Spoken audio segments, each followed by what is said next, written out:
Hi everyone, Intuitive Edge here. So today I want to talk about exit points. What do you mean by exit points? Well, let me explain. So I like to subscribe to how Edgar Cayce, the late Edgar Cayce, great American psychic of the last century, how he described exit points of the soul. So our exit points are points on our lifespan where we can choose as a soul to exit this lifetime. So for instance, if you think of the soul as a linear line, just to conceptualize this, when we come in, say here's birth point, then we go along, here's kindergarten, grade school, high school, all of that, and then career, job, marriage, kids, grandkids, that kind of thing, till the end of the life, right?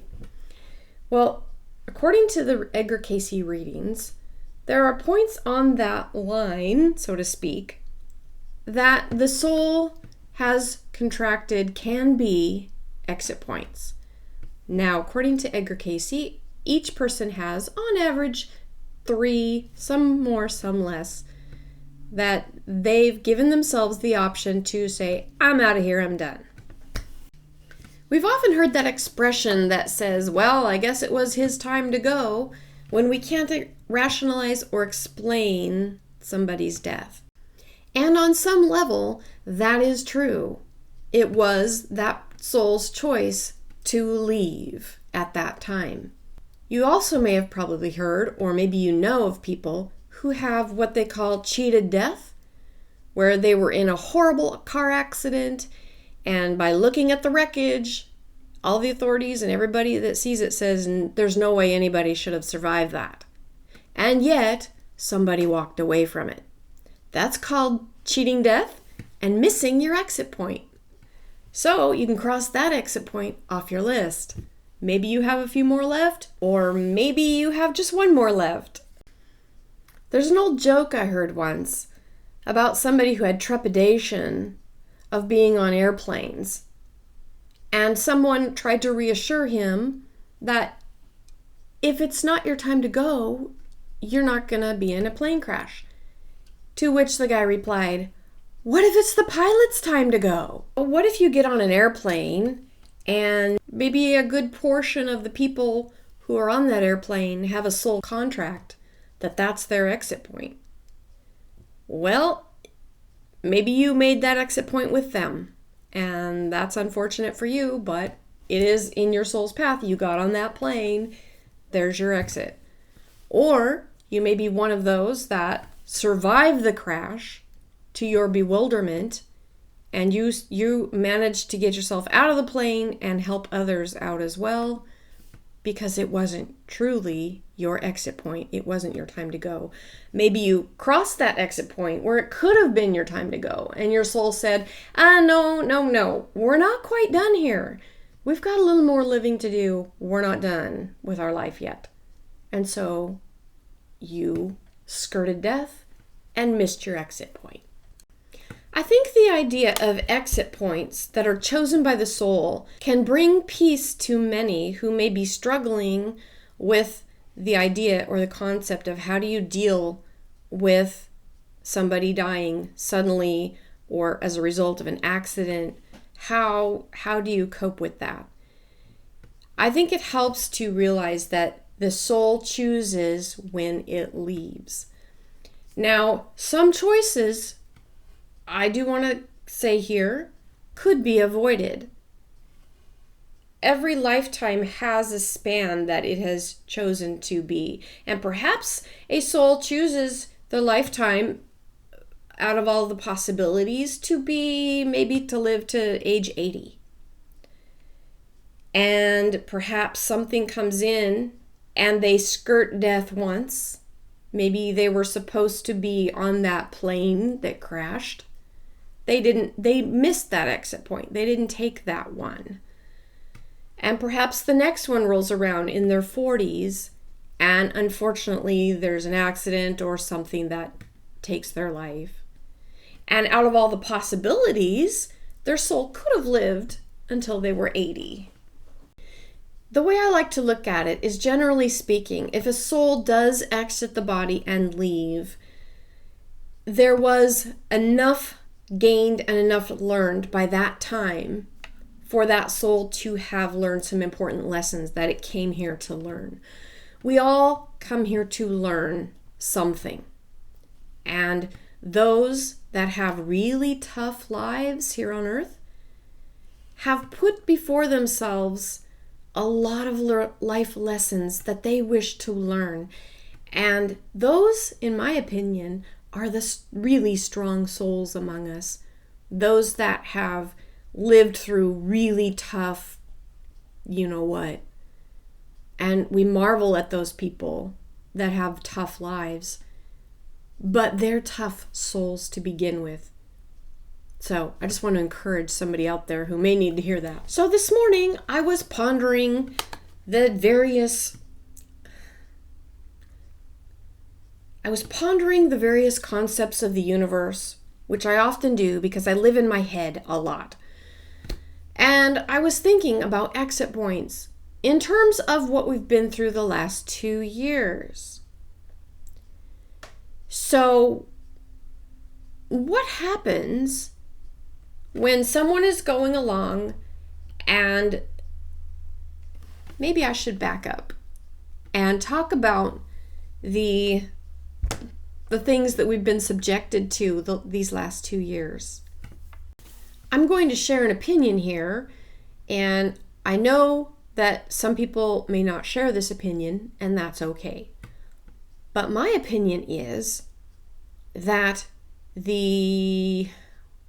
I don't want to call it what it is just to avoid certain things, and I want to keep this video up. But the jib jab, I am of the opinion that it was not a good thing, okay? That there was some dark, nefarious things associated with it.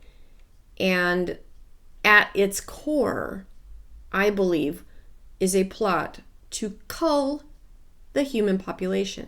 Now, if you don't share that opinion, that's fine. I'm just telling you my opinion on it, based on what I've seen and some of the things I've read, and I'll just leave it there. That's the opinion I have formed based on the evidence I've seen. Now, what do you do with someone who willingly took this thing, thinking that it was going to save their life, that it was the best thing that they could do for themselves and their family? And this person, imagine this person's very sincere, they believe that. However, as we've seen with many people who have done so, say they drop over dead 2 weeks later, or a month later, or maybe even the same day. Now, that to me is an exit point. Perhaps every soul that's on this planet right now has on their timeline, this is a potential exit point for you. It's possible. It's possible that all of us could have done that. And some have succumbed to injury, some have not. A lot have died, some have not.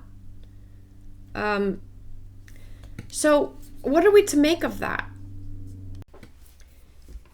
Say someone took the thing and passed away, only to exit the body, to be greeted in love and light, surrounded by friends and family that have gone before them, only to find out, oh, by the way, you took an early exit. Now, I'm just trying to imagine, what does that look like? Is that person going to be like, I did? I did what? Yeah, you took an early exit. Maybe the conversation went something like this with their loved ones. You know, Bobby, you had another 20 years left, or another 35 years left. here's what your life would have looked like, in generally speaking. Here's some things you might have done had you chosen these things. Here's your possibilities and your potential that you kind of left on the table. Now, from the higher soul's perspective, there are no mistakes. There are no mistakes. If you took this in all sincerity, some people might view it as a mistake down here, but mistakes are just lessons learned. That's all. They're opportunities to learn about ourselves and to grow as a soul.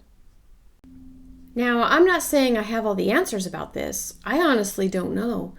What is the soul's response going to be? Is there going to be an understanding that, oh my gosh, I could have lived out another so many years, I could have watched my grandkids grow up or whatever, and instead I chose this exit? Is that going to be a shock, a realization, a feeling of oops or remorse? Or is it just like, well, at least I'm here, hello everyone, I'm curious. I'm really curious. And what about those souls that are in their 20s or their teens or even younger, unfortunately? Say this person's 25 and their soul crosses and they get to the other side and they're doing their life review and they're like, oh, by the way, you took your earliest exit point. You could have lived. You were actually slated to live another 60 years. And here's who you would have married. Here's who you would have remarried. Here's the kids you would have had. Here's some options that you might have taken had you had that opportunity. I just wonder on a soul level, I'm just wondering along with you, if you're wondering this with me, what type of response the soul would have from this. Is it just a lesson learned? Is it just, you just chalk it up to, oh well, that's the decision I made? Or is there some type of learning yet to understand why they felt the need to make that early choice that they didn't have to make? And then it makes me wonder, how many of us are here because we are giving ourselves another opportunity to choose differently?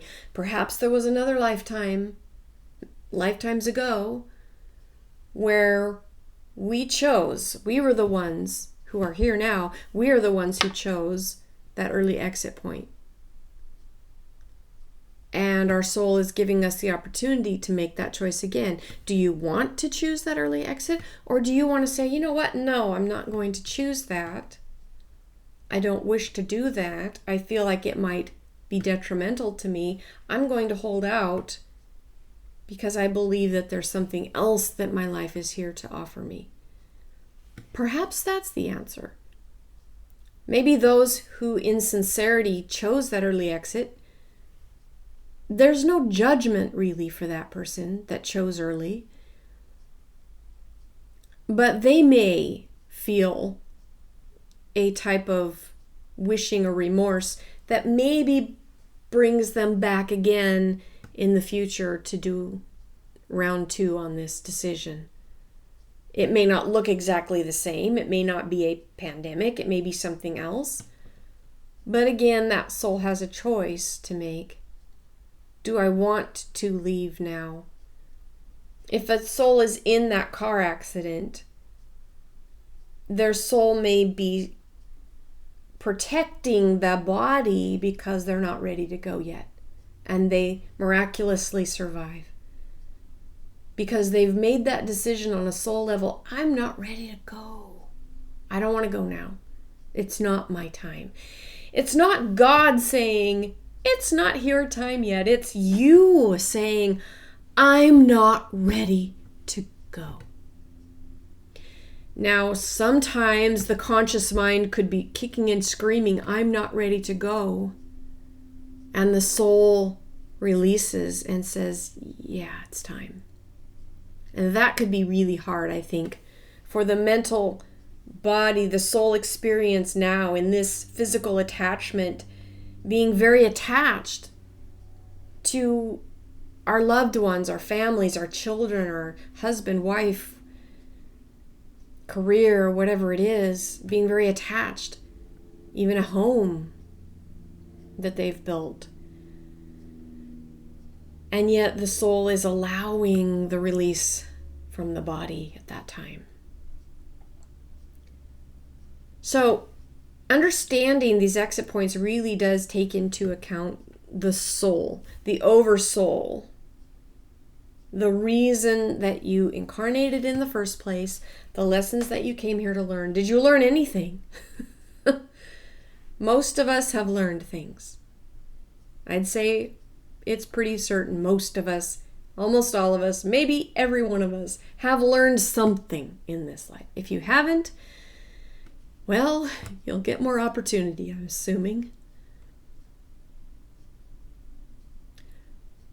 But I just was thinking that through this morning. What does the soul say about those who chose this exit point willingly? Now, not everybody did choose this willingly. Some people were thrown on ventilators and not given proper treatment. And we all are familiar with that scenario. There's all kinds of souls who made an exit. And whether they were consciously ready to go or not, the soul allowed that release, allowed that exit to occur. So I think that as we understand this from the higher soul perspective, that to me it still is comforting to know that even in death, we have a choice. Do I want to take this exit, or do I want to take the one in 10 or 20 or 40 years from now? This earth suit that we put on and our experience here is all about free will. We get to choose what we do in this human form, whether we serve others or whether we're just concerned about ourselves and we just serve our own needs and our own interests. We have that free will. We have that choice. Now, yes, it's higher and better to choose to live a life that is productive and happy, and that comes by serving humanity and serving others. But yet we are given that choice to choose for ourselves which way we want to go. Are we going to serve others? Are we going to serve ourselves? I hope this was interesting, and I hope this had some food for thought as we think about all of our human brothers and sisters across this planet that have made the choice over the last 2 years to leave as a result of what's been happening on this planet.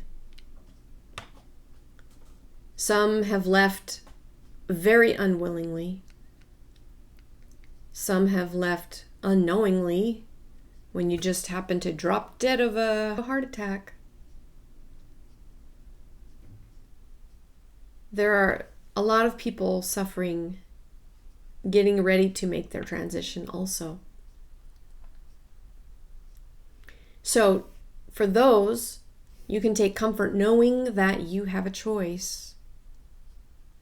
And if you, by hook or by crook, do not want to go now, have that conversation with your higher self. If you're languishing with an illness that you know is going to claim your life, there are people that are healed every day from various illnesses that were considered to be life-ending, life-threatening. People cheat death all the time. Sometimes it's by a freak accident that they walk away from, or by a miracle cure that they just wake up one day and their tumors are gone. That's happened, and it does happen. So just because someone has a diagnosis doesn't mean it's a death sentence. It's probably coming up on your timeline to make that choice. And if you don't, with everything in your fiber and being, tell your soul, your higher self, have a conversation. Is this my final exit? Because I think it was Dannion Brinkley, maybe he's the one that talked about exit points too, along with Edgar Cayce. But he was like, every soul has so many exit points. You might miss the first two, but by the third one, time's up. Sorry, that's your last one. And maybe you're at your last one. Maybe you are. Or maybe you're not. And if you're not, and you really, really feel that deep down, I'm not ready to go, then make that commitment to yourself. I'm talking to somebody out here. Make that commitment to yourself. Own it. Deep down, own that. And have a conversation with your guides. Talk to your guides. Talk to your oversoul. Talk to your higher self. If this is not my final exit, I don't want to go. I do not want to go. Chances are, you may get to stay. You do have a choice. You do have free will, even facing death. All right. I'm going to leave that here. I hope that helped someone out there. We all have free will. We all have choices. Yes, our choices are scripted sometimes, but we get choices within those choices. Nothing is set in stone that you have to do this or you have to do that. That's not free will. If you're coming into something where you have to, there's no free will in that. You can choose differently, even in that situation. All right, everyone.